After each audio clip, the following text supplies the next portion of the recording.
Salut tout le monde, j'espère que vous allez bien les amis. On est parti pour la vidéo du jour. On va démarrer avec une date importante dans l'histoire du Real, dans l'histoire très récente du Real. C'était il y a un an, jour pour jour. Les Merengues célébraient officiellement leur 35e titre de champion d'Espagne. Il n'y en aura certainement pas un 36e cette année, puisque l'écart reste le même. Le Real s'est imposé hier, le Barça s'est aussi imposé hier, donc il n'y aura certainement pas de 36e titre de champion d'Espagne. En revanche, dans une semaine jour pour jour, peut-être que le Real retrouvera donc la Coupe du Roi. Ça fait quand même près de 10 ans que les Merengues n'ont pas remporté la Copa del Rey. Et puis on l'espère aussi qu'à la fin du mois de mai, le Real aura peut-être aussi une nouvelle Ligue des Champions. On va démarrer avec les deux unes des quotidiens madrilènes, le quotidien Marca et le quotidien AS. Marca qui titre Quiere la Copa, la Champions y el Pichichi, avec cette photo de Karim Benzema. Pour ceux qui ont suivi la rencontre hier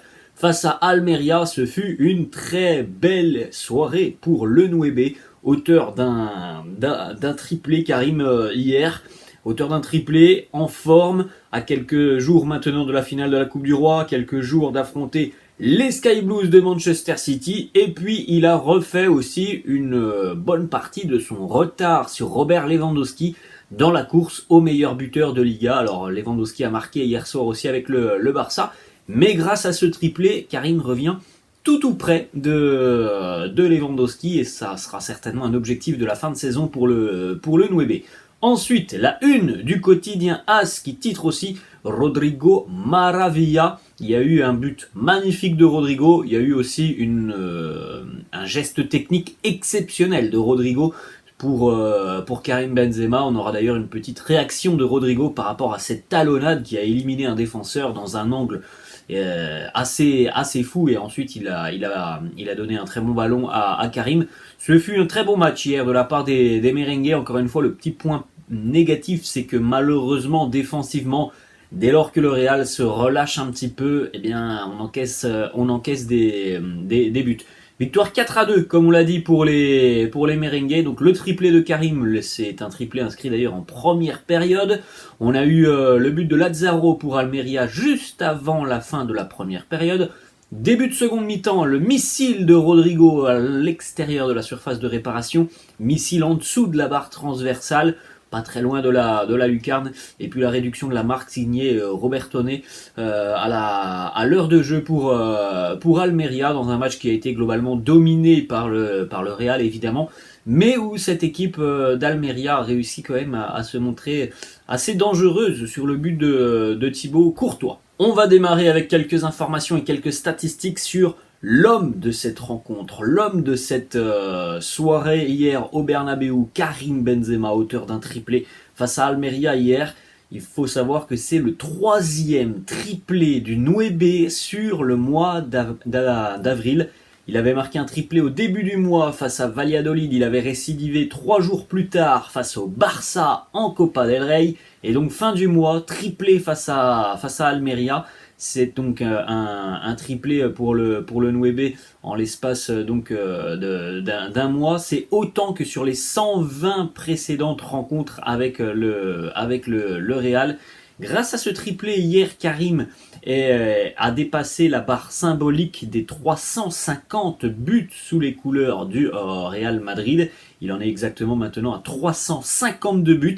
Et est passé aussi en dessous de la barre des 100 buts d'écart avec Cristiano Ronaldo. Cristiano et ses 451 buts avec le Real. Karim, c'est 352. D'ailleurs, vous avez la petite photo hier, la petite photo avec Karim et le président Florentino, et ce maillot 350 buts qui n'aura pas duré bien longtemps, puisque Karim hier avec le triplé a atteint donc la barre des 352 buts. Autre statistique aussi sur le Nueve, puisque là c'est désormais officiel aussi, il l'a dépassé.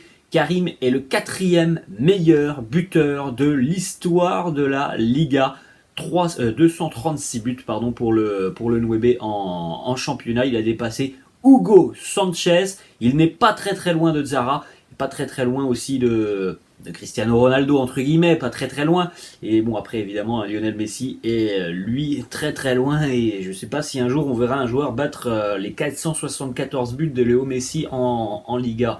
On poursuit les amis avec les statistiques du trio cette saison, le trio d'attaque qui a d'ailleurs été assez performant hier. Benzema, c'est 29 buts et 6 passes décisives, évidemment c'est toute compétition confondue. Vinicius, 22 buts et 20 passes D. Rodrigo, 14 buts et 10 passes D. C'est la première fois d'ailleurs pour Rodrigo, depuis qu'il est au Real Madrid, qu'il réalise une saison avec au moins 10 buts et au moins 10 passes D. Donc le double-double pour Rodrigo, c'est une première pour lui.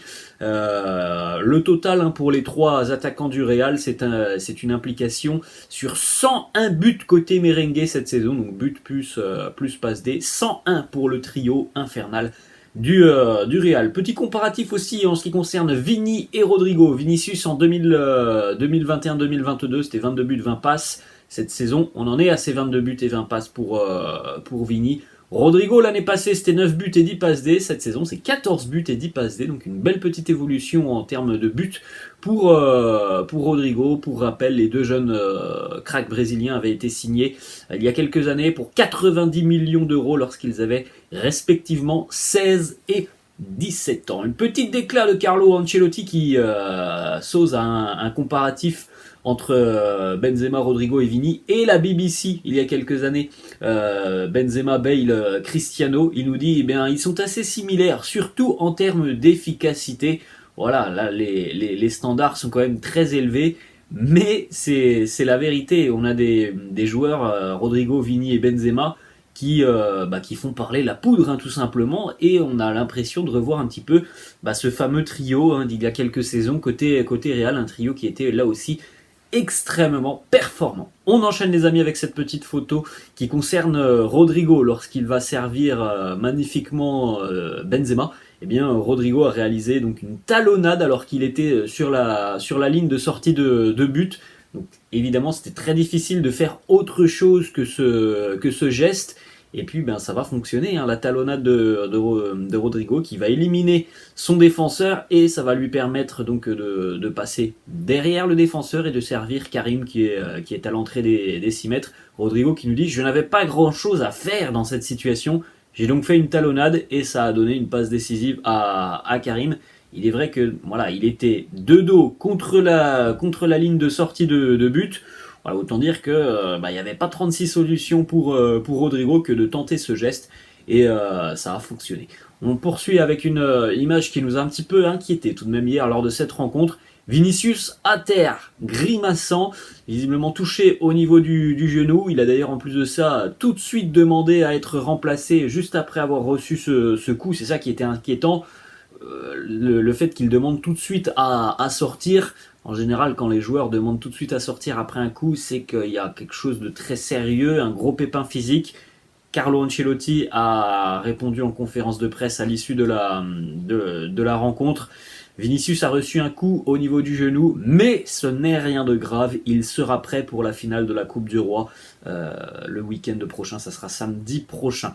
Autre petite déclat de Carlo, ça c'est en conférence de presse, il est revenu donc sur les cartons jaunes reçus par Vinicius. Il nous dit 10 cartons jaunes pour Vini, je ne comprends pas. Même les défenseurs les plus agressifs n'en ont pas autant, c'est choquant. On en a parlé en début de semaine, des cartons jaunes reçus par Vini. Alors il faut savoir que sur les 10 reçus par Vinicius, il y en a je crois 6 ou 7 me semble-t-il qui sont reçus pour protestation de la part de Vini.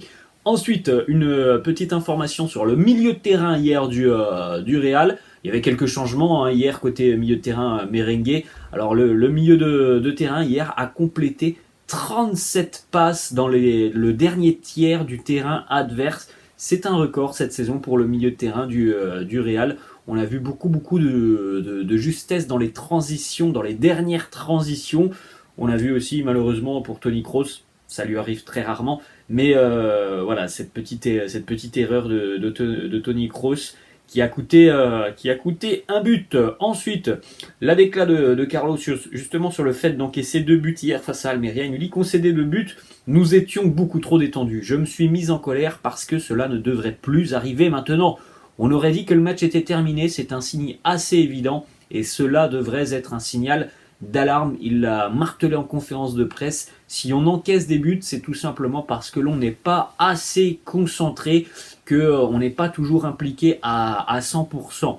Ensuite, autre déclat de Carlo sur le prochain match, parce que il y a une nouvelle semaine à 2 matchs pour le Real qui va jouer mardi face à la Real Sociedad.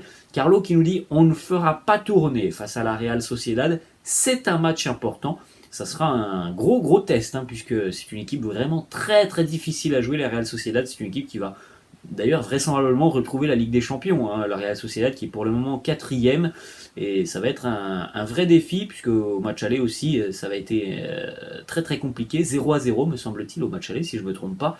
Donc voilà, le déplacement périlleux pour le Real, ça sera mardi du côté d'Anoeta. On continue avec une information, malheureusement c'est la mauvaise nouvelle. Alors c'est pas consécutif au match, mais Luka Modric, vous l'avez vu, il n'a pas joué hier, il n'était pas dans le groupe. Luka est touché. Il travaille sans relâche pour être rétabli parce qu'il est obsédé par cette demi-finale face à Manchester City. Il fait tout son possible pour pouvoir jouer ce match.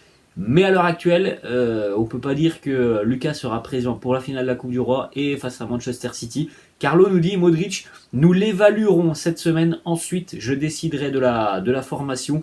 Alors hier, le journaliste espagnol José Luis Sanchez annonçait d'ores et déjà le forfait de Modric pour la finale de la Coupe du Roi. Voilà, Carlo n'a absolument pas dit la même chose hier. Il a dit tout simplement, voilà, oui, Lucas est blessé, on va évaluer tout ça cette semaine, mais pour le moment, il n'y a pas de forfait de Modric pour la finale de la Coupe du Roi, même si, voilà, il est incertain. Petit déclat de Dani Ceballos qui nous dit la blessure de Modric est une honte. Maintenant, il y a une position de plus au milieu de terrain. J'espère que je pourrai profiter de ces matchs, ce qui serait bien pour moi. Voilà, ça peut être une solution à l'absence de Luka Modric. Si toutefois il y a absence de Luka le week-end prochain, ça sera peut-être pour Dani Ceballos. Petite photo assez sympa hier à l'issue de la rencontre, puisqu'on n'en a pas parlé aussi, mais Fede Valverde, lui, était mis au repos. Il avait reçu un coup face à Gérone au niveau du pied. Bon, il se fait marcher sur le pied, donc il était absent hier, mais pas de choses graves pour Fede qui sera présent normalement dès le milieu de semaine face à la Real Sociedad.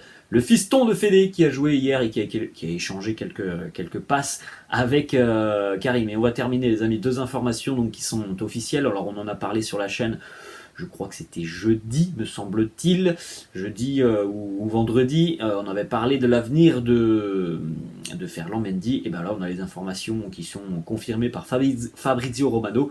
La signature de Fran Garcia est l'une des raisons pour lesquelles la situation de Ferland Mendy est ouverte, ce qui veut dire que le Real est bel et bien prêt à vendre Ferland Mendy si une offre satisfaisante arrive sur la table des dirigeants merengues. Fabrizio Romano annonce aussi qu'il faut garder un œil sur les clubs de Première Ligue qui pourraient être intéressés par le latéral français. Voilà, c'est une information confirmée donc par Fabrizio Romano, donc plus de doute maintenant, s'il y a une offre intéressante, le Real laissera partir Ferland Mendy cet été. Voilà les amis, la fin de cette vidéo, j'espère que ça vous a plu, n'hésitez pas comme d'habitude à lâcher un petit pouce bleu, n'hésitez pas non plus à vous abonner à la chaîne, je vous laisse et je vous dis à la prochaine, ciao.